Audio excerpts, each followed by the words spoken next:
Oi, tudo bem? Eu sou a Renata da Saguizinho, e-commerce de livros e brinquedos educativos. Hoje estamos aqui mais uma vez, eu e a Kil, para falar sobre um tema super importante, né, do que faz parte do projeto Alumio. Se você ainda não conhece, depois a gente dá uma procuradinha no YouTube, a gente falando sobre ele. Aqui a gente vai falar sobre as 5 linguagens do amor, né? O livro que vai embasar, que é as 5 linguagens do amor, de Gary Chapman e Ross Campbell, que vai embasar um pouquinho um pouquinho não, que vai embasar totalmente, né, que a conversa que a gente vai ter hoje com vocês sobre as conexões com os nossos pequenos. Certo, Kio? Isso. A gente vai continuar o tema que a gente começou no vídeo anterior, onde a gente contou um pouco como nós, na nossa casa, fazemos para gerar conexão com esses nossos pequenos, né, nossos filhos, e o quanto isso é importante. E a gente quer deixar claro para vocês que assim existem muitos caminhos para a gente pensar sobre a conexão, para a gente poder entender essa relação entre pais e filhos e tudo mais. Hoje a gente escolheu esses autores, esse livro, para poder caminhar com a nossa conversa, né? Uma das possibilidades. Então, quando a Rê falava no final do vídeo, quanto é intuitivo da maternidade a gente fazer todas essas coisas que a gente faz, não necessariamente que a gente precise de um manual para a gente poder ter, então é assim que faz. Isso é intuitivo nosso, mas quando a gente conhece e torna consciente, algumas coisas que nós ainda não fazíamos, a gente pode passar a fazer de uma forma mais consciente, justamente para gerar mais conexão. Então, tudo que entra assim, né, na questão do olho no olho, quando a gente consegue fazer essa conexão de olhar, quando a gente consegue ficar dentro de um abraço com a criança por um tempo, respirar junto, quando a gente se abaixa na altura da criança para olhar nos olhos e escutar o que ela tem a nos dizer, quando a gente cria empatia com a criança, a gente considera o que ela traz, às vezes os sofrimentos da criança para nós adultos parece tão pequeno, né? Mas para eles é o que é muito importante naquele momento. E a gente poder sair desse lugar de quem diz, imagina, isso aí não é nada, É né? Isso bobeira. não tem importância, é bobeira, né? Coisa de criança, realmente, coisa de criança, e coisa de criança importa muito, porque lá, quando você era criança, Importava aquilo de também. fato importava e era doído quando não havia escuta. A gente sobreviveu, quem não teve escuta, quem apanhou, Sobrevive, é. sobrevivemos, claro que sobrevivemos, mas a que pena, a que duras penas, né? E que impacto que isso gera, né? E eu acho Então, que também a se tem gente conhecimento hoje que promove um outro tipo de é relacionamento, diferente. por que não, né? As Sim, relações mudaram tanto, né? Se você for pegar da época sim. dos nossos avós para hoje, todo mundo Uhum. sobrevive, né? Então, assim, isso é uma coisa que me incomoda um pouco quando eu ouço, sobrevivi, apanhei, sobrevivi, briguei. Não, sobrevive, ninguém morre. A gente não Só que, quer assim, sobreviver, a gente quer viver, isso, viver e qual é a bem, viver com relação que se qualidade. constrói, né? Assim, de uma velhice, né? E uma Isso, vida adulta mais saudável, madura, de uma né? relação mais Isso. gostosa ali, mais verdadeira, né? Isso. Uhum, é por aí. Então, para a gente entender assim, por que a gente vai falar de tudo isso, os autores trazem para a gente a importância de manter o que eles chamam do tanque emocional das crianças abastecido, né? Desse espaço é como se fosse um tanquinho mesmo, um tanquinho de amor, que a gente mantém abastecido para que então a gente possa, enquanto criança, enquanto sujeito, na verdade, na vida, ir dando conta de tudo que vem, de tudo que a gente precisa dar conta, do que a gente precisa fazer. E enquanto eu falo para vocês, eu fico pensando o quanto é importante para nós adultos também nos abastecermos emocionalmente, inclusive com as nossas crianças, porque aquele happy day que eu falei no vídeo passado, aquele contato corporal todo, brincadeira e tal, que eu faço com os meus filhos sempre que eu chego em casa, eu me jogo no tapete da sala, é a primeira coisa depois de largar a bolsa, e lavar a mão. É você poder. Isso faz muito bem para mim também, não é só para eles. Né? É uma troca. Mas então nós vamos falar aqui, nesse primeiro momento, do toque físico, né?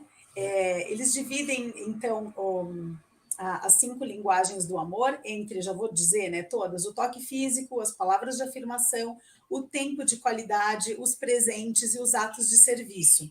Hoje, agora, nesse momento, a gente vai falar sobre o toque físico e sua importância. Então, primeiro a gente precisa saber que a criança pequena precisa de todos eles, tá? E a gente vai olhar primeiro para esse do toque físico.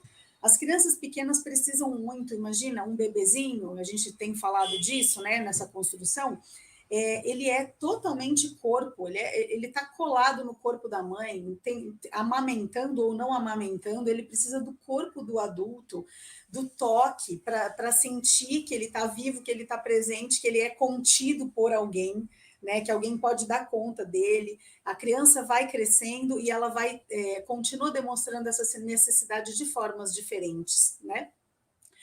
E tanto os meninos quanto as meninas precisam desse toque físico. Um toque respeitoso, que respeite tanto a forma de toque quanto o tempo. A gente não vai falar nesse momento de outros toques desrespeitosos e outras coisas, mas pensa num desrespeito no seguinte sentido: eu começo a fazer cosquinha no meu filho, e cosquinha é algo muito prazeroso para a maioria das crianças, mas para algumas não, para algumas sensorialmente é demais. Então, se eu faço cosquinha por mais, sei lá, de 3 segundos, isso começa a ficar desagradável, tá? Não é 3, é 5, é 10, é 15. Cada criança vai dar o seu sinal. Né? Eu, Kiara, sofri muito de cosquinha na minha infância, lá demasiado, assim, era demasiado, né, para mim. Enfim, quando a gente... Então, cosquinha é uma forma de contato físico? Respeitando o tempo da criança. O abraço também né? Você poder se conectar num abraço, mas às vezes o abraço ele não é só aquele abraço que para apertado, você dar uma amassadinha e sai, né? É você abraçar antes de ir para a escola, quando volta da escola, em momentos diferentes. Não tem o legal do toque físico é que não tem tempo ruim, eu digo, né? A gente em qualquer momento pode oferecer um afago no cabelo, né? Passar, dar um beijinho, como é que foi hoje? Como é que você tá, né? Ou para dar uma passadinha de mão no ombro. São detalhes muito sutis, assim, né, que podem ir fazendo essa construção. Mas ela também pode vir pela via da brincadeira. Os meninos adoram lutinha, não sei ali o Pedro, né? O Cadu gosta, né, de movimentos, ele está numa Pedro fase, ama, quem né, não, né? Que menino, que muito de querendo difícil. vir, ele vem correndo, agarra nas pernas, assim, é uma coisa mais bruta, né, o menino. As meninas, a Isa era bem diferente, assim, mais doce e tal, mas isso também não é padrão. Brincar de cavalinho, bota a criança nas costas, puxa para cá, bota para lá, faz aviãozinho, e se a gente pensar, todas essas brincadeiras que eu estou trazendo aqui, elas também são consideradas de rotinas sensórios sociais, né? Sensoriais e sociais ao mesmo tempo, porque ela não implica num brinquedo, em algo externo, para que aconteça a brincadeira. É uma brincadeira com uma outra pessoa, geralmente o cuidador, né? E que traz um prazer muito grande, né, na relação. Então, o prazer é a relação. Então, isso é muito rico, né? E a criança fica na expectativa de sentir o toque do outro, do É olhar. que quem tem filho, é isso que eu falei, né? Da intuitividade. Você vai falando, quem tem, já começa a pensar em todos os momentos que isso acontece rotineiramente, né? Rotineiramente, desde a coisa mais boba que pode ser, né? Mais simples, mais corriqueira, né? Quando você está disponível, com certeza. Sim, Quando você claro. se disponibiliza, né?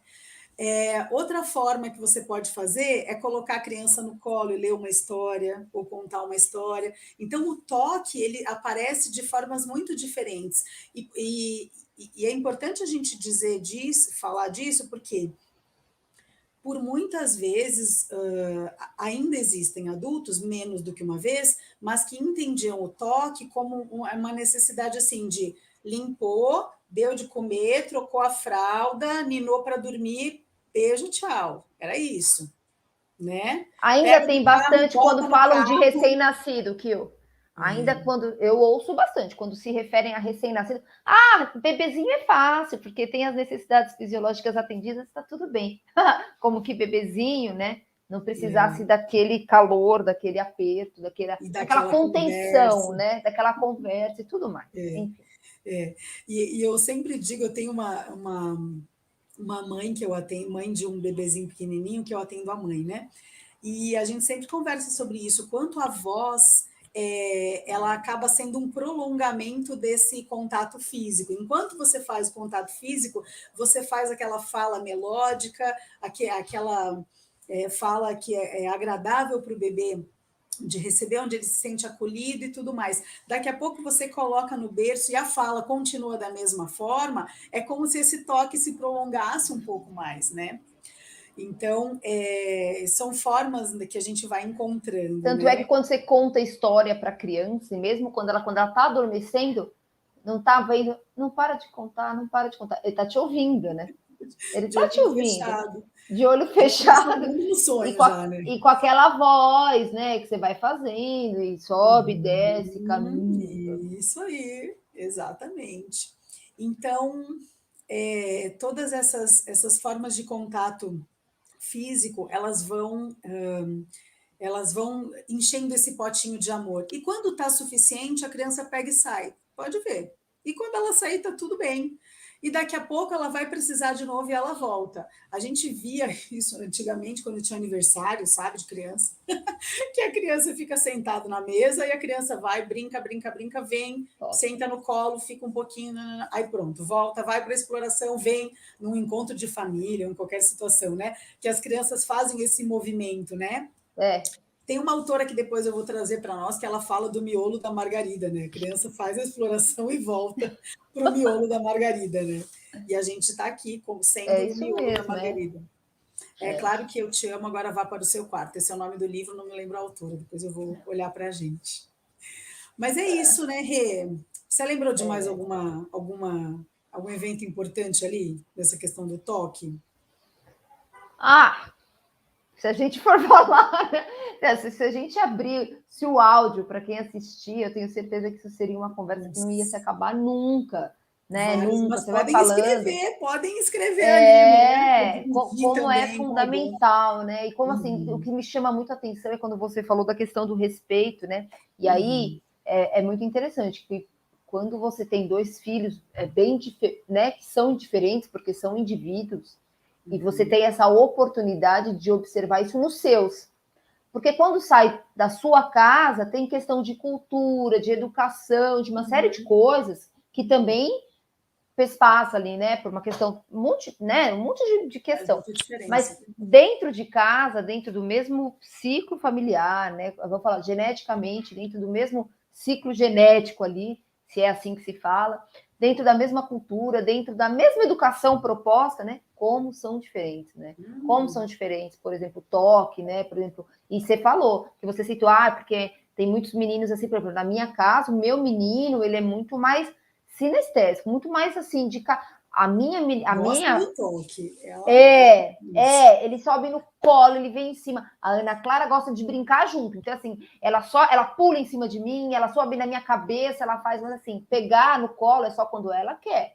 Sim. Só quando ela quer. Se eu pego ela sem ela querer, ela né? Não, tipo, não quero você agora, né? E quanto é importante a gente realmente respeitar, porque é isso, quando você falou de não falar do toque desrespeitoso, obviamente a gente vai para outras questões de toque, que não é essa questão aqui, né? Do toque físico, até uma série de coisas, mas não é disso, né, que a gente está falando. É o respeito à personalidade ali, daquele ser humano que tem, né? E que às vezes não gosta.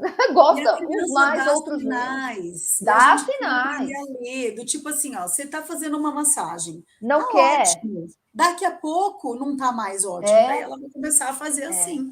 E daí é o teu sinal, deu. E é tão incrível, porque às vezes é coisa que você gosta, né? E os seus filhos, por exemplo, carinho no cabelo. Eu amo. Nossa, eu sempre gostei. Nenhum dos meus dois filhos gosta. E é uma frustração terrível. Eu já tentei. Eu já desrespeitei, vou confessar. Porque eu já tentei. Mais forte, devagar, com o dedo. Eles não gostam. Só no cabelo. Só no cabelo, exatamente. Eles não, nenhum dos dois, nem a Ana Clara, nem o Pedro, né? Então você não faz, Mas porque então, deixa de ser Rê, uma isso que coisa você está falando é prazerosa. importante. Por quê? Porque esta é a tua forma de receber amor. Nós vamos, no É, final de tudo, nós vamos falar sobre isso também. Mas assim, como eu amo, geralmente é o jeito que eu gosto de receber amor. Contudo, nem sempre é o jeito que o outro é, gosta de receber amor. certamente. A maioria Não das sei se vezes Gustavo gosta de cafuné no cabelo, entendeu? não, não O gosto. Beto tem uma sensibilidade, até se eu faço muito suave, sim, mas tem uma sensibilidade que o meu você pode puxar, fazer o que você quiser, né? É, Então, cada um com seu cada um, cada um com seu cada um. certo? É isso, né, Kio? Isso aí. Na próxima, a gente vai falar sobre palavras de afirmação. Ai, que legal. Então tá bom, pessoal. Obrigada pela companhia de vocês. Vamos construir junto esse espaço, né? Como a Kio falou, esse é apenas um tema, né? A gente certamente tem quantos aí? Uma infinidade para falar desse universo infantil. A É. gente aguarda pela colaboração de vocês. Um beijo grande e até a próxima.